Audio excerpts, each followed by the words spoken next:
Hello friends, welcome back to she was kitchen. ఈరోజు నేను దాబా స్టైల్లో పాలక్ పన్నీర్ కర్రీ ఎలా చేయాలో చూపించబోతున్నాను. ఈ పాలక్ పన్నీర్ కర్రీ రోటీస్లో, నాన్స్లో, వెజ్ పులావ్లో, బిర్యానీ రైస్లో చాలా బాగుంటుంది. వీడియో మొత్తం స్కిప్ చేయకుండా చూడండి. ముందుగా 4 పాలకూర కట్టలని ఇలా ఉడికించుకొని మిక్సీ జాడీలో వేసి ఒక 2-3 పచ్చిమిరపకాయలు కూడా వేసి ఇలా మెత్తగా పేస్ట్ చేసి పెట్టుకోవాలి. ముందుగా స్టవ్ ఆన్ చేసుకొని ప్యాన్ తీసుకొని అందులో 1 table spoon butter, 2 table spoons oil వేసుకోవాలి. నేను ఆయిల్ ఇక్కడ చూపించలేదు, కానీ మీరు వేసుకోండి. ఆయిల్ వేడయ్యాక ఇందులో ఒక 1 స్పూన్ జీలకర్ర, 2 ఇలాచీలు, 2 దాల్చిన చెక్క, 4 లవంగాలు వేసి ఫ్రై చేసుకోవాలి. ఇవి ఫ్రై అయిన తర్వాత 2 మీడియం సైజ్ ఆనియన్స్ తీసుకొని ఇలా ముక్కలుగా కట్ చేసి ఇందులో వేసుకోవాలి. ఆనియన్స్ని గోల్డెన్ బ్రౌన్ కలర్ వచ్చేంత వరకు ఫ్రై చేసుకోవాలి.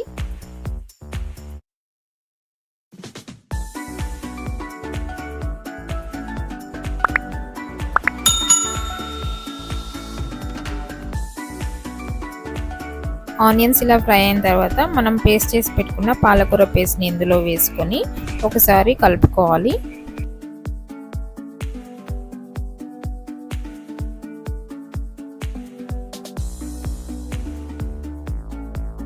ఇలా కలుపుకున్న తర్వాత ఒక 5 మినిట్స్ మూత పెట్టి ఉడికించుకోవాలి.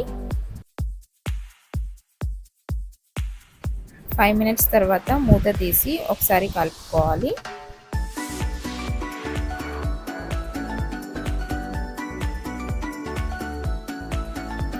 ఇలా కలుపుకున్న తర్వాత ఇందులో 1/2 స్పూన్ పసుపు, 1 స్పూన్ ధనియాల పొడి, 2 స్పూన్స్ కారం, టేస్ట్కి తగినంత ఉప్పు, 1 స్పూన్ జీరా పౌడర్, 1 స్పూన్ గరం మసాలా వేసుకొని ఒకసారి కలుపుకోవాలి.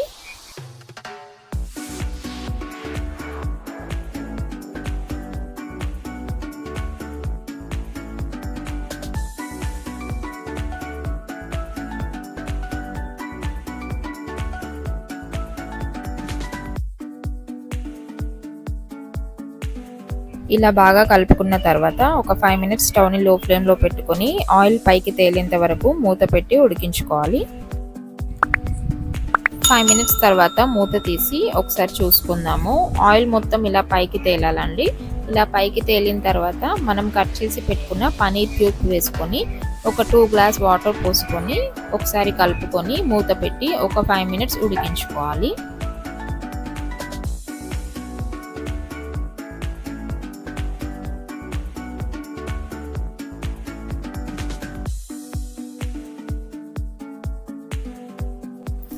ఐదు నిమిషాలు ఇలా ఉడికించుకున్న తర్వాత ఇందులో 1 table spoon butter, 1 table spoon fresh cream వేసుకొని మళ్ళీ స్టవ్ని మీడియం ఫ్లేమ్లో పెట్టుకొని ఒక 2 నిమిషాలు ఉడికించుకోవాలి.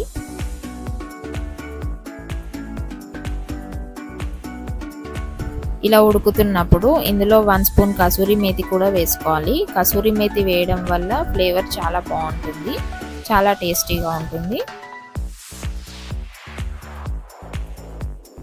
2 మినిట్స్ ఇలా ఉడికిన తర్వాత స్టవ్ ఆఫ్ చేసి సర్వింగ్ బౌల్లో సర్వ్ చేసుకోవాలి. అంతేనండి, healthy and tasty palak paneer ready.